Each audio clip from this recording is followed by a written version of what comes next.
ia juga menentang keras pemerintahan Iran, khususnya Ali Khamenei. Jadi Yasir Habib ini tidak sejalan dengan pemimpin besar Iran. Oke. Ya. Banyak ulama Syiah yang tidak sejalan dengan pandangan Yasir Habib. Mereka Assalamualaikum warahmatullahi wabarakatuh. Halo teman-teman, ketemu lagi dengan dua Bang Deso ya di channel Mr. Kut. Yuk, mari kita ngobrol di channel ini. Siapkan kopinya yang kenal ngolah pikir dengan share dan serius tapi santai.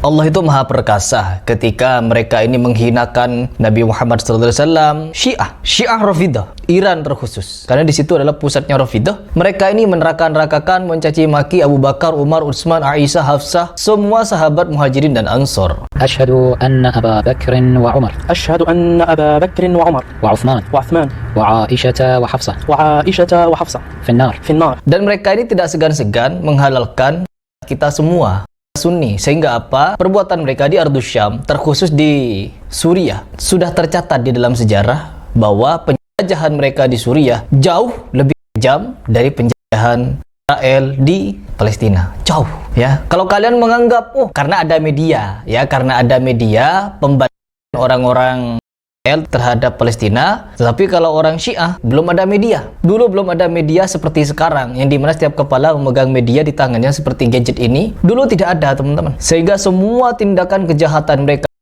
mereka ya ditutupi. Hanya terdengar kabar kalau Suriah pernah dijajah Iran, pernah dijajah Syiah Rafidah, Lebanon, Irak dan lain. Wahabi dan Syiah ini sudah ibarat air dan minyak, teman-teman ya. Tidak bisa bersatu tapi bisa bertemu gitu loh ya, tapi tidak bisa menyatu. Cuma yang kami tanggapi di sini, karena yang paling vokal itu Wahabi, ya Wahabi yang kami tanggapi. Untuk Syiah kami tidak menemukan video-video yang vokal kepada Wahabi ya. Lalu perbedaannya adalah Syiah itu bisa bergaul dengan siapapun, Syiah juga bisa bergaul dengan Ahlussunnah wal Jamaah seperti kami. Cuma Wahabi tidak mau. Itu saja bedanya, teman-teman ya. Lalu karena Wahabi tidak mau bergaul dengan Ahlussunnah wal Jamaah, mereka menuduhlah bahwasanya Ahlussunnah ini, terutama Sufi, itu 11-12 dengan Syiah. Padahal masalahnya di mereka sendiri, mereka yang nggak mau berteman, kan gitu ya. Oke. Syiah lagi, narasinya itu lagi dan itu lagi. Dan narasinya masih di taraf anak TK, teman-teman ya. Karena mereka membahas Syiah, lalu membandingkan perlakuan orang-orang Syiah yang katanya Syiah di Suriah yang dipelopori oleh Bashar Assad katanya. Mereka mengusung narasi yang sangat sederhana, narasinya anak TK sebenarnya mereka itu. Mereka tidak paham sebenarnya atau pura-pura tidak ngerti permasalahan konflik politik yang ada di Suriah. Iya, nggak sesederhana itu, saya yakin kan itu. Hanya orang bodoh yang percaya dengan cerita kayak gitu loh. Padahal konfliknya ya pasti nggak sesederhana itu, kan begitu bos ya. Nggak sesederhana itu, teman-teman. Di situ pasti ada permasalahan, kemudian ada pemberontakan, kemudian ada lagi perselisihan politik antara yang pro dan yang kontra dengan pihak penguasa. Itu saja sebenarnya, kan begitu. Jika Harry Plus mengatakan perlakuan Bashar Assad kepada kaum Sunni itu jauh lebih kejam, melebihi perlakuan si rewel ke Palestina katanya, itu dia dapat data dari mana, kan begitu bos ya.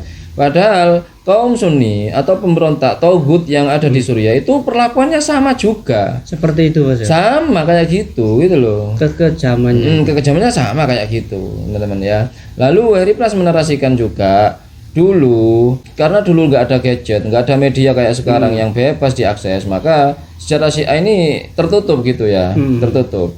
Ya sama saja, secara Wahabi juga tertutup. Gila orang ini, gila dia itu kan teman-teman bos ya. Dia kenapa mikir gitu? Terus dia kok bisa ngomong gitu loh? Kalau nggak orang gila tuh nggak bisa ngomong gitu teman. Kalau orang waras dia akan malu kan gitu. Ngomong gitu dia pasti sadar. Sensor otaknya tuh langsung sadar. Oh iya, Wahabi kan juga sama aja nggak ada otak. Jadi kalau Syiah dulu sejarahnya nggak ada gadget gitu. Kalau sejarah Wahabi dari dulu ada gadget gitu maksudnya. Ini apa-apaan teman-teman ya. Oke, saya gak akan capek-capek untuk melawan narasi-narasi pembodohan kayak gini teman-teman ya. Ini sama sumbernya kayak Pak Khalid, sama kayak gitu sumbernya ya. Oke, sebelum ke sana kita akan mereaksi Yasir Habib yang tadi membaiat orang ya. Asyhadu an la ilaha illallah itu bos ya. Itu Yasir Habib teman-teman ya. Kita akan cari dulu. Kami nggak akan dulu sudah pernah sebenarnya. Kita akan cek pendapat kaum Syiah di Iran mengenai sosok Yasir Habib tadi ya, dan orang-orang yang dianggap ulama yang satu pemahaman dengan Yasir Habib ya, kan ada beberapa tuh ya. Yasir Habib dikenal dengan pandangannya yang mengkritik keras tokoh-tokoh sahabat Nabi seperti Abu Bakar, Umar, dan Aisyah ya.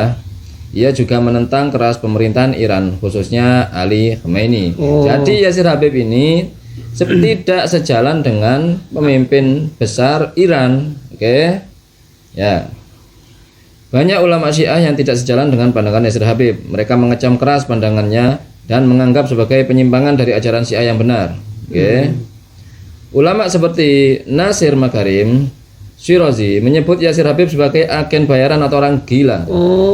Ya kan? Ia juga mengkritik keras Yasir Habib yang dianggapnya tidak berpendidikan dan menghina masalah-masalah suci dalam Islam. Oke. Nah, Hizbillah yang katanya Heripas Hibis Syaiton dan Ali Khamenei juga mengecam pandangan Yasir Habib. Khamenei bahkan mengeluarkan fatwa yang melarang penghinaan terhadap tokoh Sunni yang merupakan tanggapan terhadap pandangan Yasir Habib. Jadi meskipun Yasir Habib mengklaim sebagai ulama Syiah, pandangannya sangat kontroversial dan tidak sejalan dengan mayoritas ulama Syiah, termasuk tokoh-tokoh berpengaruh seperti Ali Khamenei dan Nasir Makarim Shirazi. Nah, jadi itu pandangan ulama-ulama Syiah kepada tokoh Yasir Habib yang selalu digunakan Heripras untuk menyerang Syiah secara keseluruhan ya teman-teman ya. Ingat, kami bukan Syiah, oke?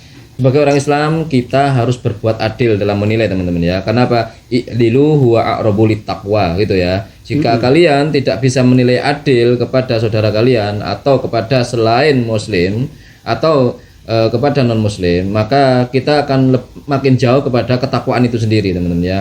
Jadi jika Ripras di sini teriak-teriak paling sunnah tapi tidak pernah adil dalam menilai saudara seimannya, terutama dalam hal ini Syiah, maka sebenarnya secara nggak langsung dia tuh makin jauh dari ketakwaan teman-teman ya.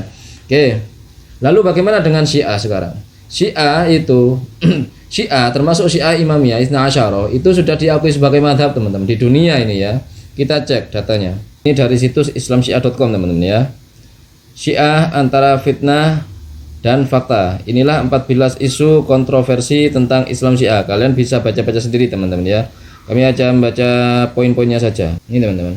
Inilah keputusan Konferensi Internasional Para Ulama Islam Sedunia yang diadakan di Oman, Yordania pada tanggal 4 sampai 6 Juli 2005. Dalam resolusi itu dikatakan bahwa mazhab Syiah diakui sebagai salah satu dari 8 mazhab dalam Islam, sehingga tidak boleh dikafirkan teman-teman ya. Resolusi ini dikeluarkan di Jordania atas prakarsa Raja Abdullah II, ditandatangani oleh kurang lebih 500 ulama terkemuka dari 50 negara termasuk Indonesia. Diadopsi oleh 6 Dewan Ulama Islam Internasional pada sidang Organisasi Konferensi Islam di Mekah pada bulan Juli 2006 tuh. Ya, ulama Indonesia yang ikut menandatangani risalah Oman tersebut adalah Maftuh Basuni, Menteri Agama RI saat itu, kemudian Ketua BPNU Yazid Hasyim Musyadi, dan Ketua Muhammadiyah Din Syamsuddin juga ikut menandatangani resolusi risalah Oman tersebut ya. Selanjutnya orang-orang Syiah itu juga bersyahadat meyakini tiada Tuhan selain Allah dan bahwa Nabi Muhammad adalah utusannya, sama seperti Sunni. Bukankah syahadat adalah batas minimal seorang dianggap sebagai Islam? Oke. Selain itu, Muslim Syiah juga tiap hari melakukan sholat 5 waktu. Oke, subuh, zuhur, asar, maghrib, dan isya. Cuma memang dalam pelaksanaan sholatnya ada sedikit perbedaan teman-teman ya. Syiah insya Allah kalau nggak salah setiap sholat itu ada kunutnya. Dan kunutnya kayaknya bukan setelah iktidal. Lupa saya, setelah apa kunutnya gitu loh. Apa sebelum ruku atau gimana ya? Lupa saya. Kemudian Al-Qur'annya juga sama persis. Nah, Al-Qur'annya sama ternyata ya, sama Al-Qur'annya. Berarti gak ada perubahan. Gak ada perbedaan dengan Quran yang digunakan Muslim Sunni, bukan seperti fitnah yang digembar-gemborkan itu. Bahkan Iran sering mengadakan MTQ internasional yang dihadiri oleh seluruh dunia Islam. Jelas Al-Qur'annya sama ya. Mengenai khilafiyah antara jumlah ayat ini, ada yang mengatakan sudah lengkap, ada yang mengatakan sudah kurang. Itu memang ranah perbedaan teman-teman di antara para ulama. Ini bukan kesesatan. Memang ulama ada yang berpendapat bahwasanya ayat-ayat Al-Qur'an yang sekarang ada ini ada yang kurang gitu ya. Oke. Sekedar fakta tambahan saja, sekitar 15% warga Arab Saudi adalah penganut Syiah. 15% warga Saudi itu penganut Syiah, teman-teman ya. Dan Muslim Syiah di Arab Saudi juga dibolehkan melaksanakan haji. Jadi juga diakui oleh pemerintah Saudi bahwa mereka itu Muslim. Begitu juga Muslim Syiah dari Iran setiap tahun pun melaksanakan haji.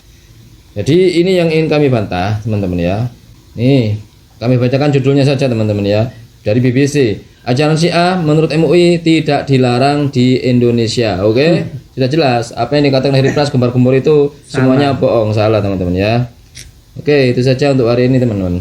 Oke, itu saja obrolan hari ini. Mudah-mudahan bermanfaat, mudah-mudahan mencerahkan, dan mudah-mudahan kita bisa bersikap bijak lagi. Ma asabaka min hasanatin faminallah wa ma asabaka min sayyiatin famin nafsik.